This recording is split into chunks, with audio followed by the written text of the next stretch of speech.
Ladies and gentlemen, welcome to the Hyperconscious Podcast. Alan, what is hyperconscious?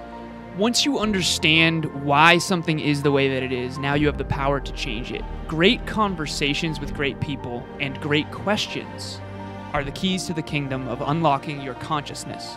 Every single action that you do starts as a thought. When you control the way you think, you will control the way you act, and you will control the way you live. That is hyperconscious.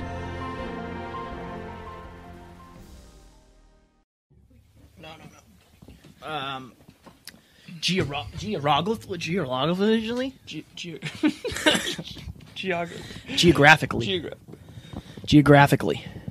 This is cool. So I would say make sure that pretty face is showing. Yes, true. They're going to want to see that thing. They're going to want to see that thing, Alan.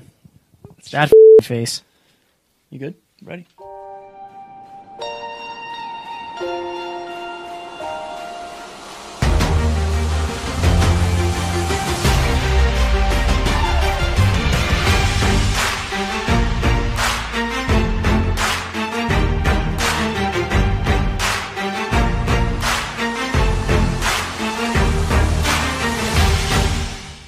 Ladies and gentlemen, welcome back to another very special, as always, episode of the Hyperconscious Podcast. We hope you enjoyed our latest episode where Alan and I were lucky enough to sit down with Tiffany Wells and go deep on her past and what she really hopes for her future. That was a next level episode. We're getting a lot of love for that, and we hope you enjoyed it. Ladies and gentlemen, welcome back to Small Talks. We're going to talk about the word overwhelm. We are going to talk about the word overwhelm, but before we do, we want to tell you about the mailing list. I'm sure you've heard this. If you haven't, if you go to the hyperconsciouspodcast.com and you click join our mailing list, you will get not one, not two, but 3 Hyperconscious Morning Minutes in your mailbox, email mailbox, Monday, Wednesday, and Friday to motivate you and start your day right. So what is the definition of overwhelm? So there's several definitions here. There always is. One of them is to overthrow. No. Which that's like a war thing. Oh, like, right. Like Bunker Hill. Right. If you tried to take my pizza, I would overwhelm you to death. Exactly. Right. The first definition is to overcome completely in mind or feeling. To overpower or overcome, especially with superior forces, destroy, crush, again. Similar to the, pizza. To load, heap, treat, or address with an overpowering or excessive amount of anything. So when you feel overwhelmed, you're being overloaded with too much. Okay, and then the last one is to cover or bury beneath a mass of something, as floodwaters, debris, or an avalanche. An avalanche is a good analogy. That is a good analogy. When you feel like you're, being overwhelmed by too many things at once. So I think, obviously, in this episode, we're not going to be talking about weather or avalanches. I think we will be talking about overwhelm and what that means to you on your journey, what that means to us, because Alan and I, over the last 2 years, since the inception of this podcast, and obviously before when we were in our, future, our past lives, our other lives. That's something that we've dealt with. But I think that if you're trying to grow, if you're trying to evolve, and that's something I say all the time, I think you can kind of expect to be overwhelmed. I think a lot of times overwhelmed, like if somebody will say, I'm overwhelmed, and that's looked at as a negative. And I think it can be a negative. But I think also sliding scale. Oh,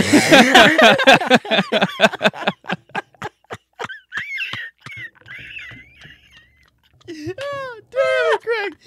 Also sliding scale. A sliding scale. Exactly. So for the listeners, what does that mean? You've probably heard me say it before, but a sliding scale is like you're over.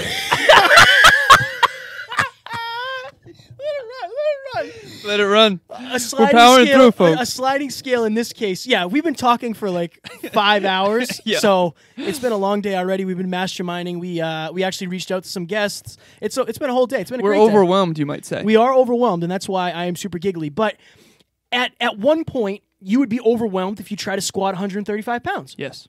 And it was overwhelming. Yeah, even just being in the gym. Yeah, right. And that's the thing. I think if you always avoid overwhelm, I think there's a fine line, right? You could get under a weight. If you got under 500 pounds right now, it would crush you to death. Yes. But if you got under 275 pounds, you'd be able to handle it. Mm-hmm. So I think that if you find yourself being overwhelmed to the point where you're not able to do anything, where you're not able to be productive, where you're not able to get a mindset reset, where you're not able to get anything done, then you've gone too far. Yeah. You've gone too far into overwhelm. But I think there is a spot where you can live and you can learn. I couldn't agree more. So this is the thing, like, okay, let's say there's too much overwhelm, and then there's also too little because that's your comfort zone. Yeah. So I often say this to people, which is I always have more on my plate than I can handle.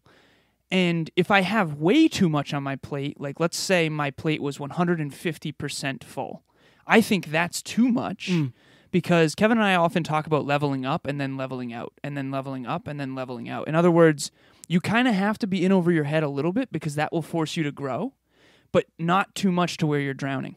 So a good example of that, if you were listening to us when we spent 30 days in Florida, we were probably 2 weeks in, and that was the point where we were like, this is too much. Exactly. Like, not only did we miss, and I was fine with this, missing the holidays. That didn't really bother me, but just being away from home for 30 days, that was the longest I've ever been away from home. Yeah, it was too much. It was a lot. We were learning, we were podcasting, we were building the website. There were so many things that we were doing that we had never done before. And that's another thing about getting overwhelmed. If you're doing 5 things that you have never done before, you haven't built into your life as habits yet, you're going to be overwhelmed. That's something that, if you're a client of mine, you know this. When you get very overwhelmed and everything feels like it's burning down, I always say go back to basics. Go back to basics. Go back to the things that got you here in the first place. Go back to the top 3 priorities that you're really focused on. Because a lot of people, and myself included, if I get too overwhelmed, I shut down. Yep. I put my phone away, I go and I seek comfort. Yep. And I think a lot of people do that. And the problem is, if you're always overwhelmed and you're always seeking comfort, you're never going to come up with the right way to get over that. You're never going to come up with a fix. You're always going to seek that comfort out. So what do you do when you get overwhelmed? Because I know you and I are different on that. So the first thing I want to say is that the amount that overwhelms me now versus in the past is way higher. Sliding scale. Sliding scale. That's what I was trying to explain with a sliding scale, but I was laughing hysterically. So Tony Robbins has a quote where he says, "The quality of your life will ultimately be determined by the amount of uncertainty you can handle at any given time." What I mean by that is similar to the analogy in the gym. If I were to squat 500 pounds right now, it would potentially kill me, whereas I could actually squat like 275. Now, 275 for me is a lot of weight, and that will force me to grow for sure, and it's definitely challenging, but it's not so overwhelming that I'm going to get injured. So I think the fitness analogy is perfect here. Whereas if I squatted just 135 and I stayed there, I'm not going to have as much growth because that's a comfort zone for me. That's like a warm-up set. So for you, if you're out there, how much can you handle emotionally and mentally and physically in terms of uncertainty and different variables? So, and it's always going to change based on the given arena. I'll give you an example. When you first started driving a car, it was probably incredibly overwhelming. You got to have 10 and 2 with your hands, and you got to look in the rearview mirror while also looking out front. Oh my God, there's a biker, and there's crosswalks, and there's red lights, and there's a brake and a pedal, and God forbid you have a standard. It was overwhelming as hell. But the more you practiced it, the less overwhelming that same task became. Picture going after your goals and dreams as similar to that. It's like driving a car. At first, it's really, really hard. But once you get used to it, it becomes easier and easier through constant repetition. Now, here's the difference between the car analogy and life. The car doesn't change. Whereas in life, when you're headed towards your goals, Kevin and I, one of my biggest intentions on this episode, and I'll be quick here, is I wanted to make it clear that when you're succeeding, you actually get rewarded with bigger challenges. And we've talked about this in the past, but I really want to make this as clear as I can. What's a good example where we took massive action? We had a problem. Okay, I'll give you an example. When we didn't have enough guests. Then we took massive action, started prospecting a ton more. And then now, how do we handle all of these guests? So when you're succeeding, I think one of the main reasons why people pull back when they're gaining momentum is because momentum creates bigger challenges. Here's an example. I have a client who is trying to be a coach, and she's prospecting 2 times per day, every day. And so that's 14 per week, and we're tracking it. And so she's up to, I think, 52 prospecting messages. Now, the better she gets at prospecting, the more messages come back, and therefore she sometimes will get overwhelmed, potentially, with messages in her inbox. So another example is if you're on Instagram and you're adding massive value, like our friend Catherine, we've seen her DMs. Oh, yeah.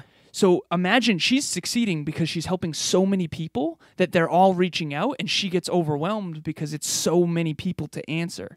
So what I want everyone to know is that the more you work hard towards a specific goal, when you're winning, you're actually going to get more challenge, not less. So for the listeners, I think that was a lot of good examples, and I want to help create an example for you. I think that one of the best ways to... I think it's hard to avoid overwhelm because you usually don't know you're overwhelmed until... It's like water. You don't know you're in over your head until your feet don't touch the ground anymore, and then you're like, oh, shit, I'm in over my head here. I gotta figure out what's going on. So for you, I think once you feel like you're overwhelmed, then you're like, okay, I don't know what I'm doing. I don't know why I'm doing this. Like, is there a certain order I need to do this in? Create a list. We talked about this before, the system of success. Yep. Right? What are the 10 things? What are the 12 things that I have to get done every day? And if you're just starting your journey, maybe that's 5. Maybe that's 3 things. Right. Start small and work your way up. That's fine. That's a good way to avoid getting overwhelmed. If you're underwhelmed at the beginning, that's fine. Add more to your plate. That's fine. It's not the end of the world.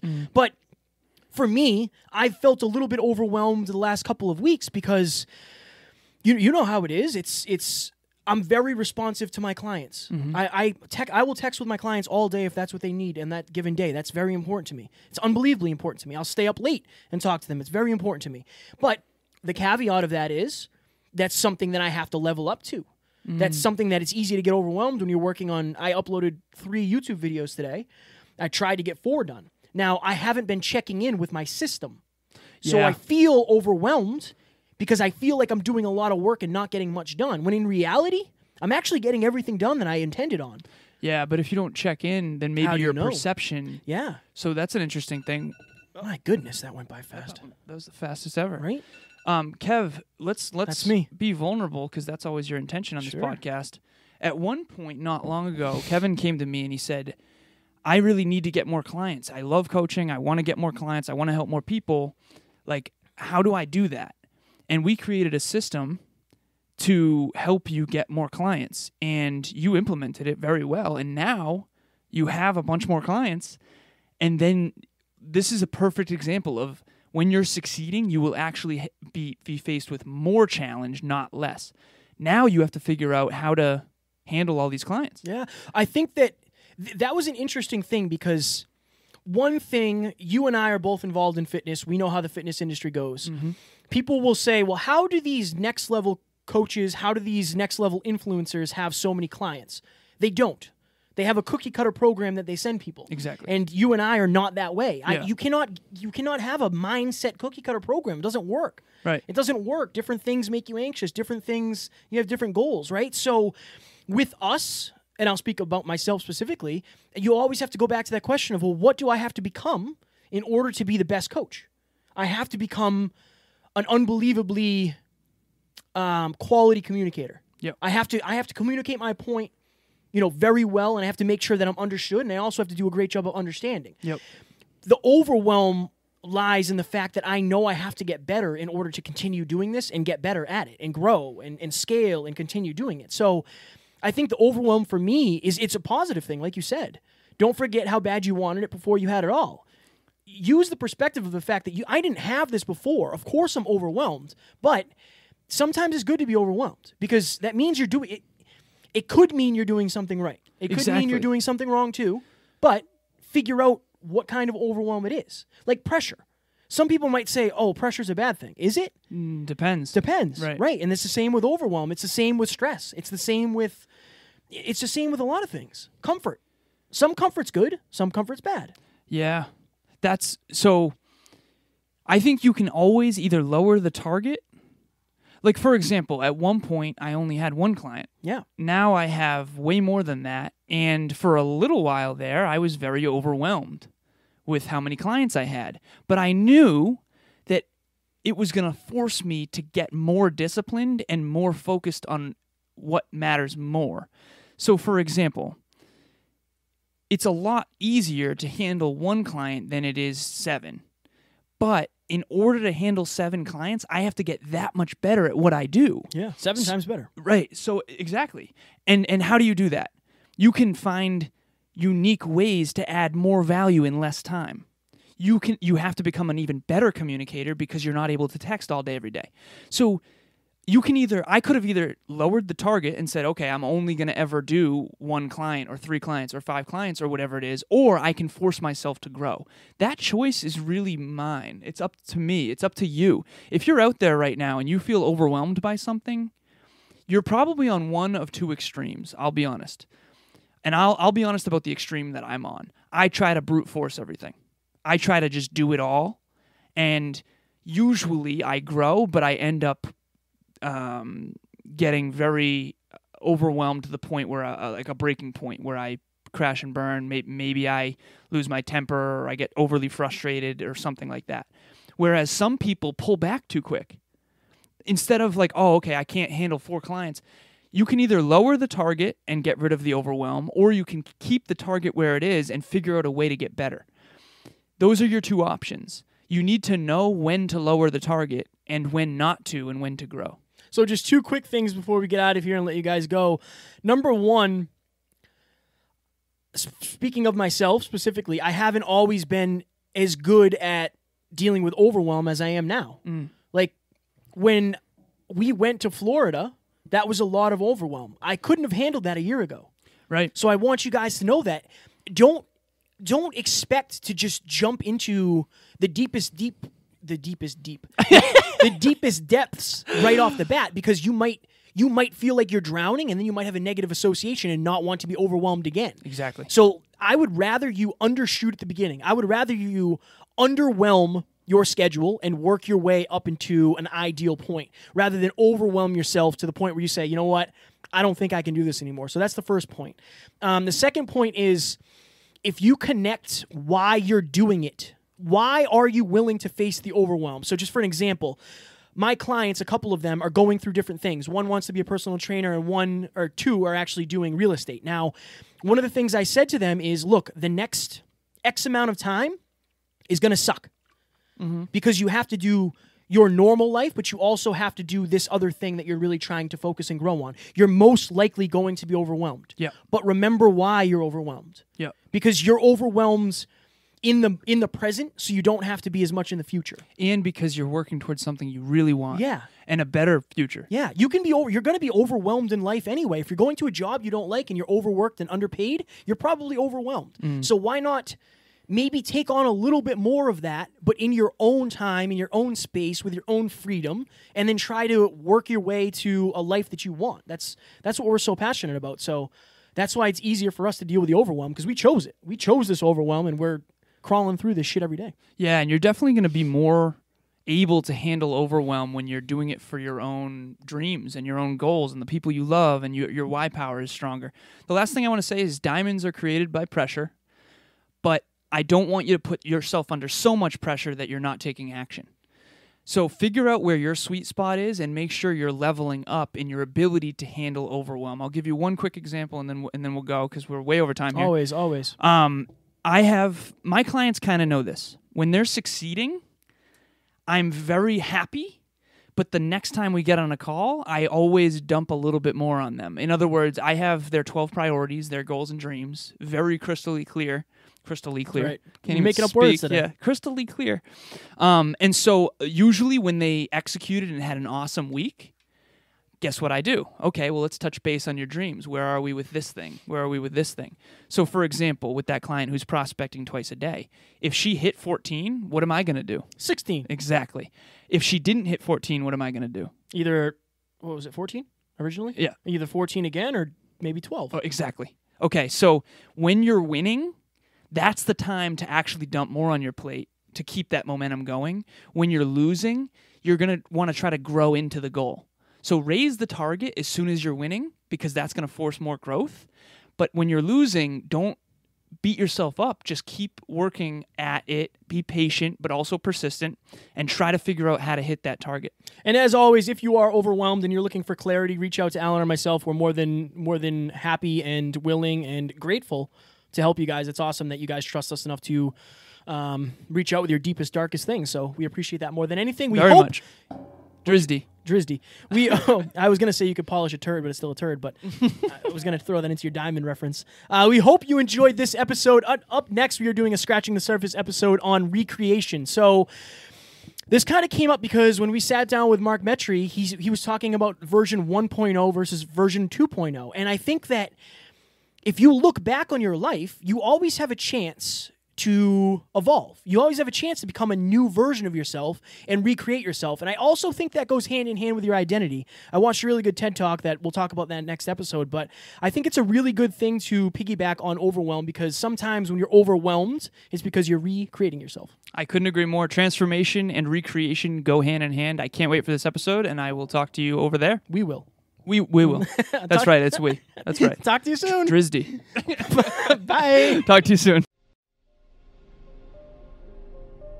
Ladies and gentlemen, thank you so very much for listening to another episode of the Hyper Conscious Podcast. Going hyper-conscious will absolutely change your life, because if you understand why something is the way it is, now you have the power to change it. If you going hyper-conscious with us has changed your life in any way, please share this episode with one of your friends, because the more people that go hyper-conscious, the better this world's going to be for everybody. And if you would kindly leave us a 5-star review on iTunes, that would help us make more people hyper-conscious, and we would be greatly appreciative. Thank you. Bye.